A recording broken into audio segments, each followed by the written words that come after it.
All right. So good evening, everyone. Thank you again for tuning in to our second day of our 2-day Peace and Justice event. Our interns have worked hard this year. I guess I should introduce myself. So my name is Deja Garner, and I'm the Director of Equity and Outreach at Wave Educational Fund. And I have the pleasure of co-leading our interns through this summer internship program over the course of 8 weeks.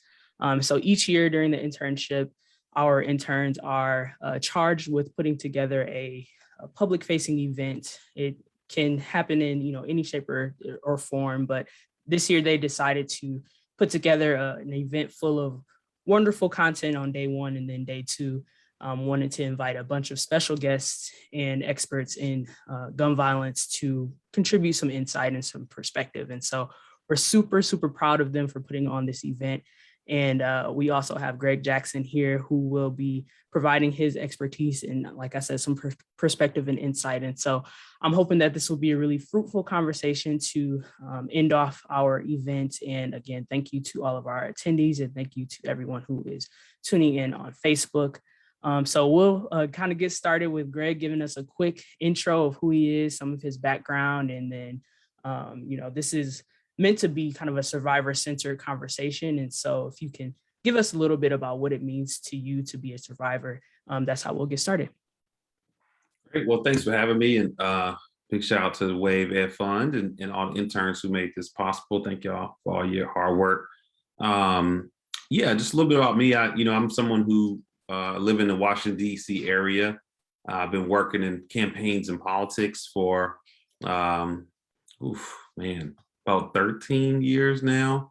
But while I was doing this work, about year 3, when I was more focused on campaigns and advocacy around more general issues, I was caught in the middle of a crossfire myself and became a victim of gun violence in April of 2013. And since then, unfortunately, I learned firsthand, not only how painful this can be physically and emotionally, but also how victims are treated, especially in the Black community. For me, I was criminalized, even in the hospital as I was awaiting care. And, I'll never forget there were investigators who questioned me before I met my doctors and my nurse. And I spent the first 6 or 7 days in the hospital bed, couldn't even get a bath, and it was because of how my nurses perceived me, as part of the problem and passed judgment on me as a young Black man, and not actually seeing me as a victim first and recognizing that I was a bystander. But for them, I was defending my innocence, even in my healthcare. So that was traumatizing and also really frustrating. But as someone who kind of already had a political mindset, I kind of came out of it thinking, okay, what can I do? And how can we fight to change things in this issue? And so I started by just sharing my story. I spent about 5 years working in local government in DC, helping with everything from just basic community outreach to the implementation of certain violence intervention and prevention strategies. And then sadly, in 2019, one of our family friends in North Carolina was shot and killed in Greensboro. And I saw really the same story that I went through played out all over again, except he didn't make it.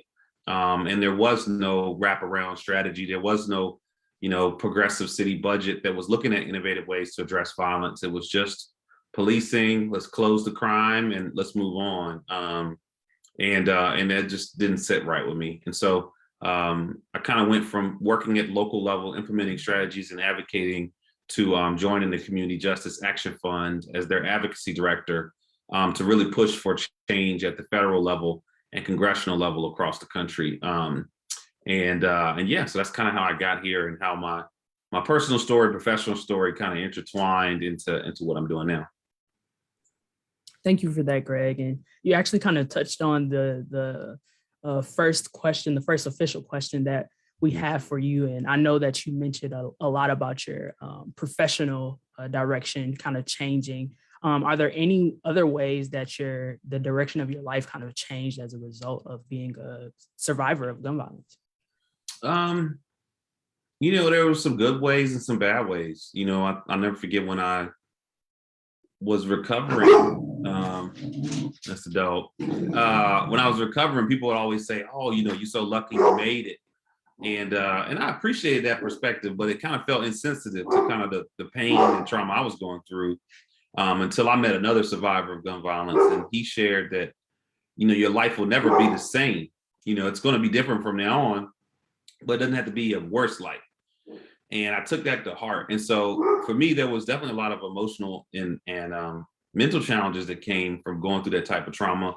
But beyond professional, I kind of took some other parts of my life more seriously. I started running. Never really was a runner, at least not after high school, and wound up running like 6 half marathons, and really getting deep into that. I started like creating different entrepreneurial projects, and I really just kind of had a closer, I guess, I don't know what the right word is, but it's like I guess a greater appreciation for life and a little less fear in like jumping out and doing things that I have an idea. Like I created, 3 or 4 businesses over the past few years. If I have an idea, I just go for it, because I know that, we can't take our time for granted, and I much rather fail than have the regret of trying. And so I've always kind of been, a little bold, but that kind of pushed me to a whole nother level of it. And so I think since then I've just kind of been brave enough to do what I thought was right or what I wanted to do, and not let kind of fear and doubt have as strong of a hold on me. But it has been tough. Even little situations, like I can be triggered pretty easily when I think about, when I hear certain sounds, when I'm in certain locations, when people talk to me certain ways. A lot of that can take me back to that same kind of traumatic moment. And for me, my recovery was 6 months, so it was like a whole phase of my life that I had to fight through. And so, from time to time, I still get sucked back into that. And even my wound from when I was shot, it still has a lot of issues. So I have to put, medicine on it daily. And 8 years later, to have to treat your wound every day is definitely a stark reminder of, what I've been through, and frankly how it's still very present in my life. Thank you for that. Thank you for sharing your story. I think one of the things that I think that's something that people fail to realize when we have conversations about being a survivor and what being a survivor actually means, and the long lasting traumas associated with that, whether it's mental trauma or it's physical trauma.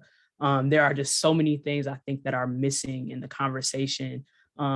First of all, I don't think that we, involve survivors in certain conversations enough. And then secondly, we don't really fully understand what it means and what it takes to be a survivor every day. So thank you for sharing all of that insight. And so, again, I think you kind of mentioned some of these things already, but as we get more into a conversation around healing and what that looks like for you on a day-to-day, and I know that you said that there are still times, even all these years later, that can take you right back to, that moment. But when it comes to healing and your healing journey, are there anything specifically that you try to do? I know you mentioned your, marathons and just not necessarily not taking life for granted, but are there any other things in like your daily routine that you do on a day to day to just help you in your healing journey? Yeah. Prayer is really important for me. I think one of the biggest moments for me when I was shot was just when the bullet hit 2 arteries. So I was going through this process of bleeding to death. And I'll never forget like that feeling of like fading slowly, like really literally dying slowly, and not feeling like I could go to God and feel, like I did my part. And so, I think God gave me another chance. And frankly, one thing that's a big part of my healing journey is to always connect with God and check myself and make sure that I'm living in his will for my life, based on this chance I was given. And I pray daily that if I'm not living in the path he wants me to live in, then course correct, just please course correct. So that's been a huge part of this, is just trying to live in purpose, day to day. There's a lot I've done for myself internally, because, you have to, for me, I've had to prove to myself that I'm okay, and so a lot of that has been through physical work, rebuilding strength in my legs, and kind of getting my physical activity, my athletic activity to a point where I'm proud of where I am. And even little things like balance and all of that is just really tough. Um, but it's also been, it's also another part of my healing process, which I'm still growing in, is uh, how I perceive in other people. And I think folks don't necessarily think about that. I've been in a pretty bad car crash before, and I know what it's like to go through physical pain and kind of heal and go through that. But when you go through a car accident, yeah, you might be mad at the other car, but at the end of the day, it's an accident, right? When you're shot, like someone tried to kill you or kill someone, and so when you experience like another person going to that level of just a dark action or a violent action, it really shifts your perception of people, and so um a lot of what I've had to work on in my healing process is really to reset a little bit and not, try not to fall into that assumption that everyone could go to that violent place, but also recognizing that that's a reality and that's a real perspective that we have to keep when dealing with just other humans, and so it's like it's just hard when you get in an argument with somebody, for example. It's like I have to check myself because part of me sees it going all the way to that point and it might not actually be going to that point. And so I have to kind of check myself and kind of cope with even conflicts, and it could be like a fight at a flag football game, and you're just thinking like, oh my god, you kind of go to the worst on things. So there's been a lot of work on just um, healing my perception of humanity and kind of healing like my interpersonal perception of people, and just kind of reminding myself of the good in them. I've always been a very optimistic person, but that really like tested that perspective for me. That everyone has good in them and that everyone's coming from a good place because I felt it firsthand when someone wasn't. So that's been part of it too. And I think therapy is something I've been working on. I will say this is another part of the whole healing process that people overlook, but it's tricky to find a therapist who understands all that I've been through, and at least my perception as a Black man, there's a lot of people to talk to. There's a lot of people with good ideas and support. But as far as people who are professionally trained, it's a small group. And we have to do something about that because unfortunately there's a small community of therapists equipped, in my opinion, but there's definitely not a small number of survivors out there. There's millions of us. Um, so that's one big area where I still haven't found like that therapist that can help me, uniquely navigate through this. So a lot of it has been kind of trial and error. Yeah, thank you for that insight. And although I've never been physically, affected by gun violence, one thing that I always grapple with is just this idea of being a survivor and what that means and like who, and this is a terrible way to kind of put it, but like who gets to call themselves a survivor. Because I've lost a number of people to gun violence, really, really close folks to me to gun violence. And I've had an experience where somebody shot at my house just for kicks and giggles, literally rolled by in a car, shot up towards my mom and I. We were outside and thought it was funny to watch people run. So I've been, I've had those experiences before. And so, I've never really known per se whether, to claim the title of survivor. But I will say that throughout my journey, I've realized that a lot of the healing is not linear. And there are different things that I've tried to incorporate into my own routine too. And so like going to therapy is something that I found to be semi-helpful. Sometimes, like you said, there are people who don't necessarily understand the trauma of waking up in the middle of the night and just like crying profusely because you are remembering the memory of a friend that you've lost or something like that. And so sometimes it's hard to find that that perfect routine. And sometimes we may never find that, perfect routine when it comes to healing and the journey. But I always appreciate just hearing what other things that, kind of folks do, because I'm also searching for my own ways to heal and really just go on this journey with other folks who have experienced it in a real way. And so Yeah. I think conversations like these are just super important to have with one another.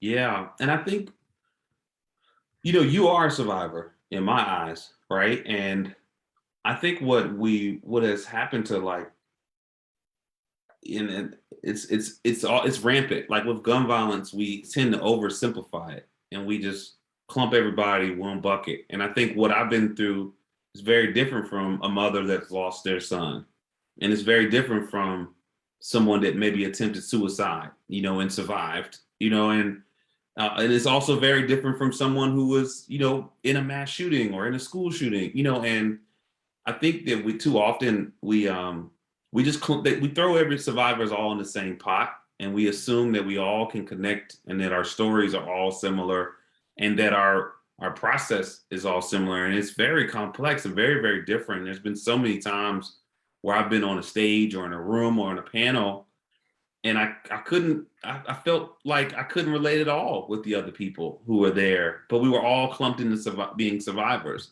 and the things that we were saying and the things that we were feeling, like the pain and trauma, yes, you can connect on that, but beyond that, our experiences were so different, and the solutions that we need to see in our country are very different based on what people have been through. And I actually strongly believe that every Black person in America is at some level a survivor of gun violence, because I look at like my life, and as a child, our heroes were shot and killed. Martin Luther King and Malcolm X gone. Meg Evers, like Fred Hampton, like gone.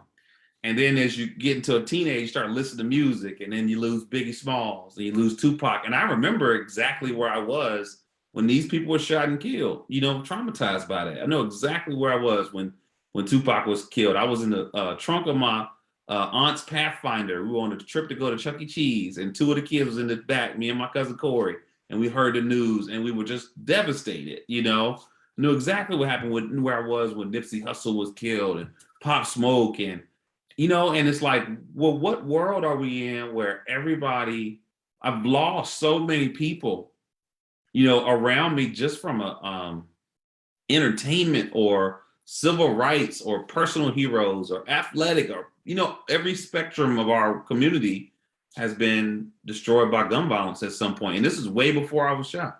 And so I just think like we as a community have been kind of trapped by this crisis, and there's layers to that. And I think a lot of times we don't, especially in the gun violence prevention movement, we don't really see all those layers, nor do we appreciate all those layers, and nor do we think about those layers when we're advocating for change, and I think it's really hurt us, because when we prioritize one person's plight, we deprioritize others. And I think we've done a lot of clumping folks together and then just pushing one policy that helps one group, and I don't know, man. So like I said, I do think you're a survivor. I think there's way more survivors in this world than the people who lost a relative, or the people who've been physically shot. And we have to think about what that means for the future and what that means for the journey to healing, kind of as this conversation is about. So, but I'm not sure how we get there yet. I just think the first step is just acknowledging that and getting the movement to start to see it in a little bit more complex way, and appreciating the different angles of it, and being intentional about change in all those areas. And that actually gets to our next question about centering the voices of survivors and how we are doing that as a movement. Like if we do that enough, if we can do better, because I know for me, I've been in gun violence prevention in an official capacity since the beginning of 2020. But prior to that, I would try to do, my own work in the community, just as a result of me being sick and tired of losing my friends, my close friends, to gun violence at such a young age. And I'm 27, and I am running out of fingers. I've ran out of fingers. I would probably need a couple of, your hands and a couple more to really count the number of people who I know personally who I've lost to gun violence. And so, even since starting my position at Wave, losing more than 5 folks just within a year, and we were in a pandemic, and so when it comes to that conversation, like you said, realizing and recognizing and appreciating the different ways that being a survivor can look and what folks bring to this movement, that's kind of, again, the next question of how is the gun violence prevention movement doing when it comes to centering the voices of survivors, and can we do better with that? Yeah, I think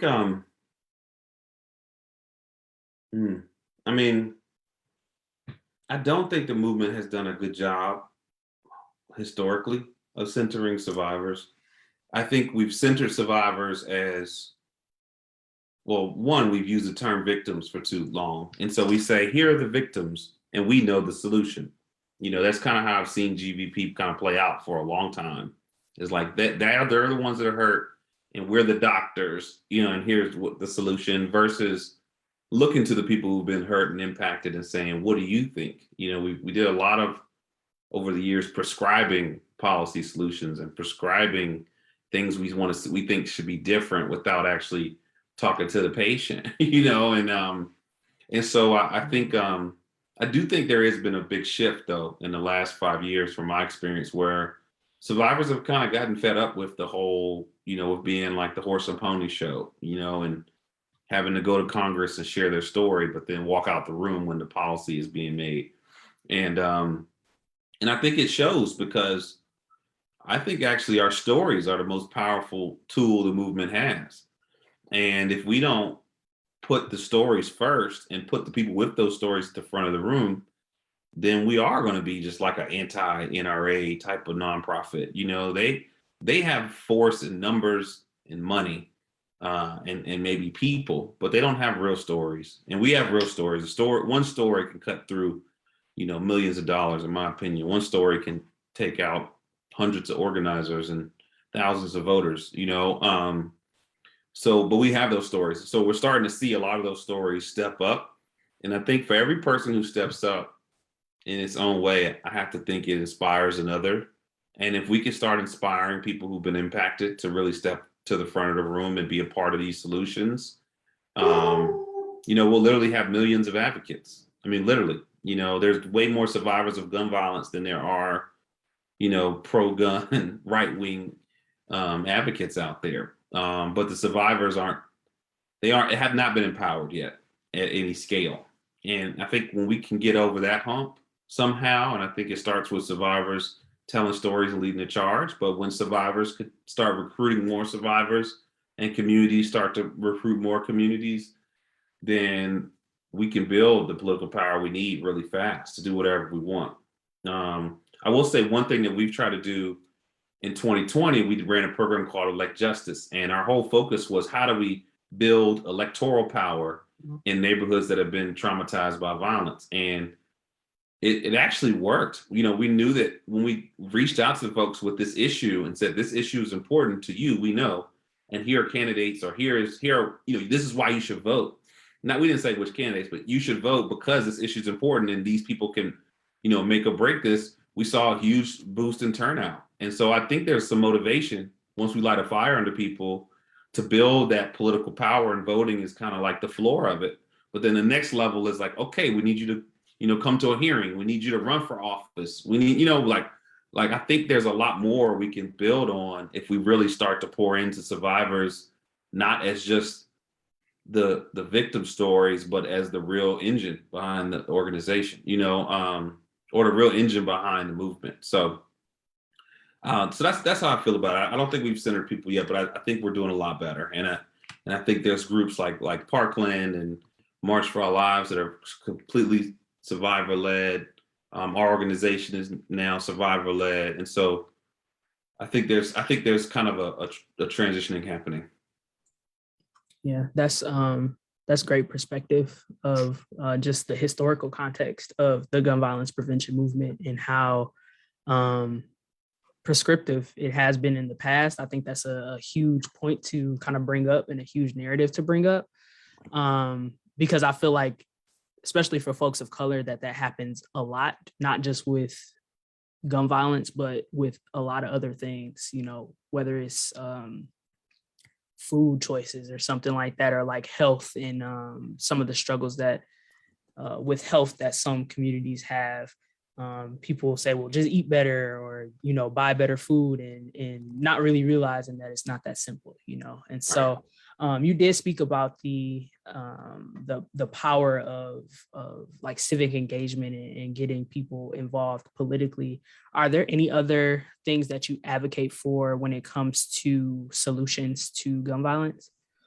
Yeah. So I really think the ground floor is starting to invest in programs we know work.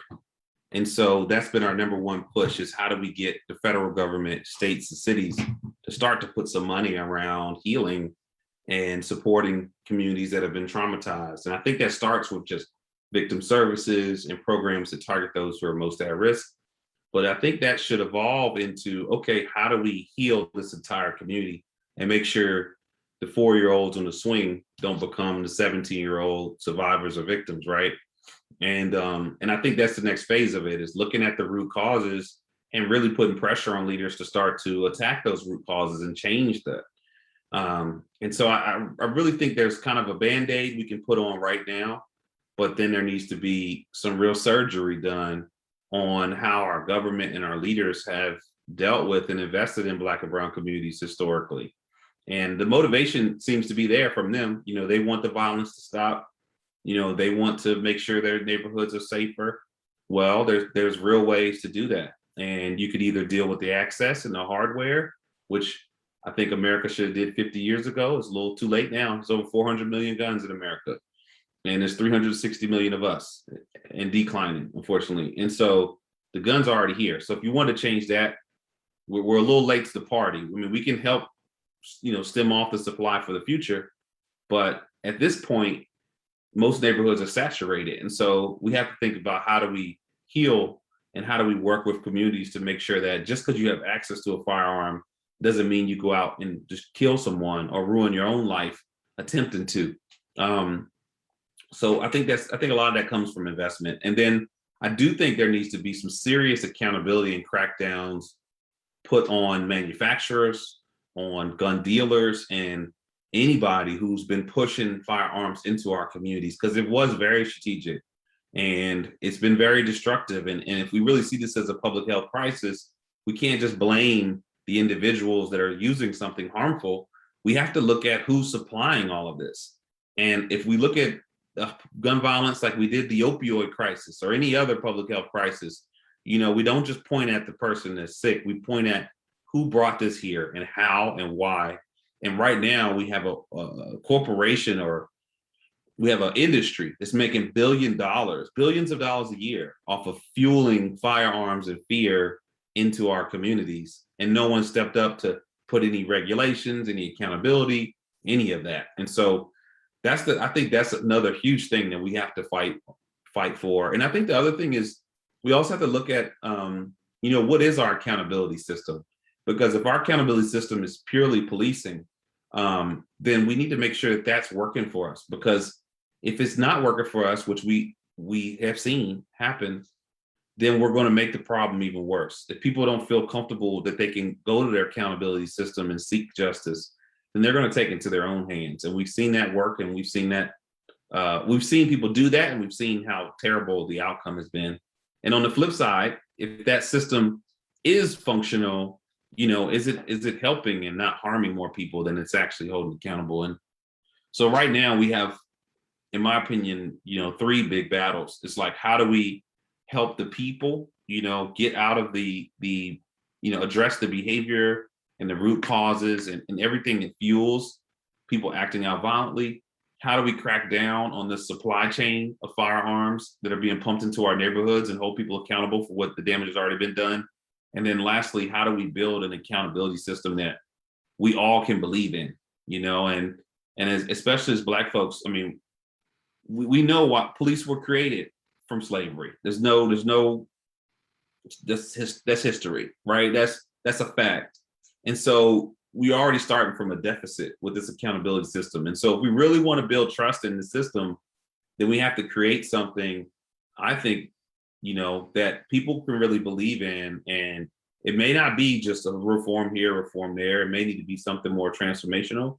But at the end of the day, I think we got to think about, is the goal accountability, or is the goal to keep this institution in place that we're attached to? And I really think in America, it's more about the institution than the actual function. And we got to figure out how to get over that hump too. Yeah, I think those are all fantastic points, especially the one about manufacturers and going upstream. And I know that those are conversations that we're having at Wave. Like, how do we peek behind the veil, because the manufacturers are the folks that like set the fire and get to go running high, right? And so a lot of people, I mean, they're almost like Big Brother, where they're there, but nobody really realizes it and realizes that, that's where it's all kind of trickling down from, is the lack of accountability for manufacturers, and the fact that a lot of their work is completely unregulated, and folks just don't realize that when we Yeah. have certain conversations. And look, if they're not going to regulate, there's more than one way to skin a cat, right? Like, okay, if they're going to just run wild, then maybe we create our own system, or we figure out the alternatives and really build them up. If the alternative is, I don't know, Vivid security systems, then maybe we build a partnership with them and figure out how can we build the community of people who have security systems to protect their homes versus firearms. If we know that the hunting community is our biggest battle, then how do we partner with folks who are using bow and arrows?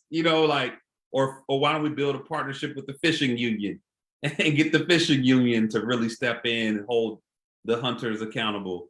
But I think we have to really think, like, we got to start thinking about that whole industry and holding them accountable to doing what's right. And if they're not, just like everything else, we create an advocacy plan to either pressure them to do the right thing or build other ways for us to hopefully address this crisis. But I think we haven't even I don't think we've put enough brain power into this and how to even approach that part of it quite yet. Some organizations definitely have, but as a collective movement, I think we really got to take time to think through that, and build campaigns for it.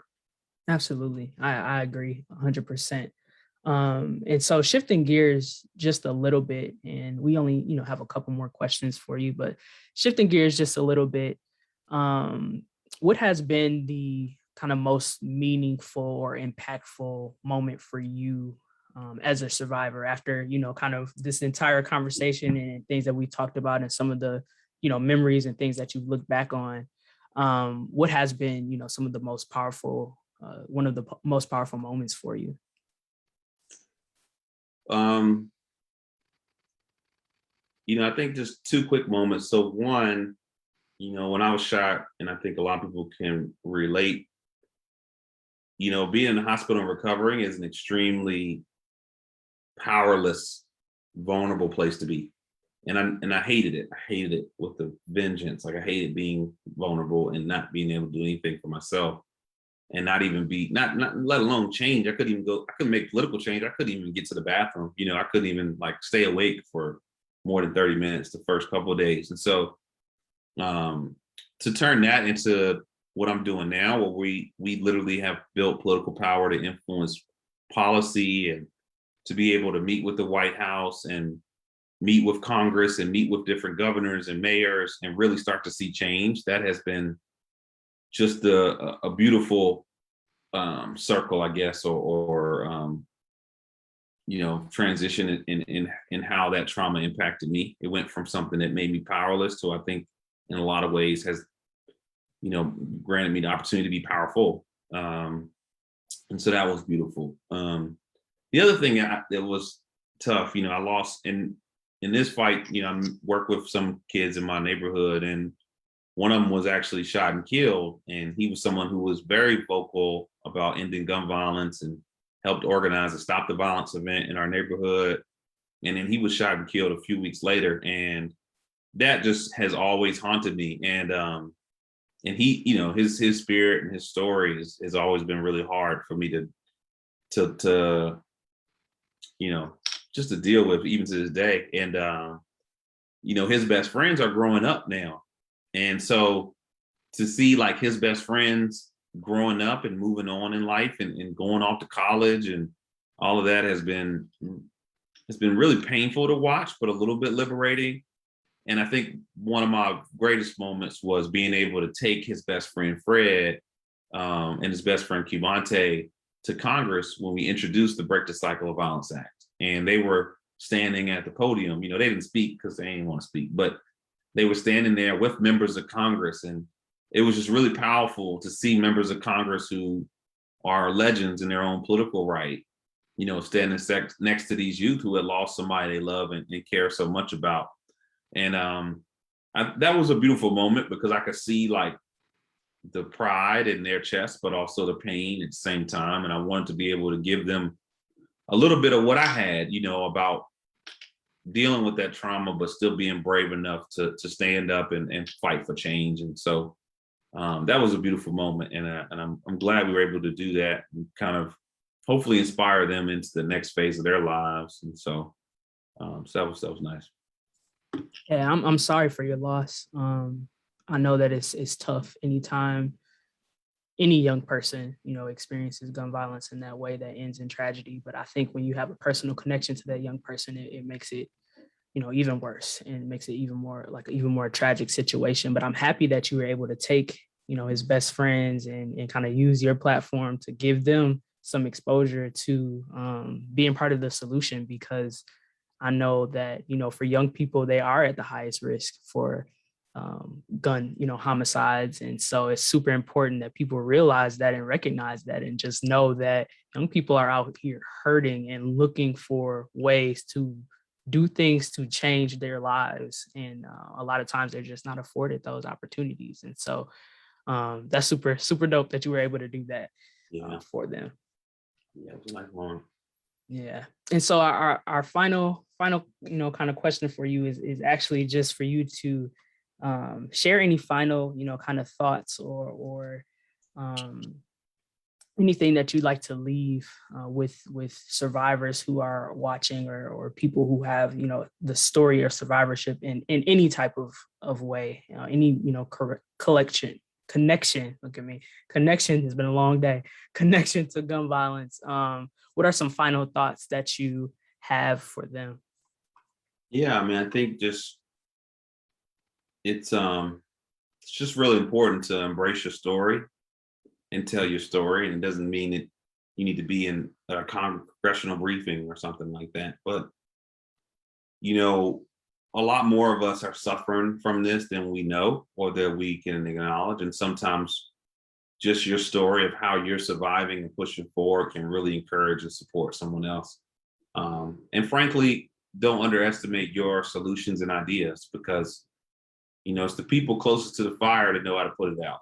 And so if we're not speaking up and saying what's needed to be done, then we're allowing people way on the other side, you know, far away from the problem, to try to prescribe things upon us. And that's failed for decades. So I would also recommend that. And then lastly, I mean, again, it's, you know, life is short and pain is real, but you got to keep pushing and growing and thriving. And so, you know, don't feel guilty to be happy and to live your life and to really grow and blossom in what you want to accomplish in this world. Because it's definitely easy for that trauma to be a cloud that follows you. But, you know, you can really turn that into, you know, a lightning bolt that helps you reach your goals. And so, you know, just don't give in to that very easy thing to do of just giving into the pain and trauma, but really, you know, use it as a stepping stone to do something impactful. You know, I really believe God puts us through things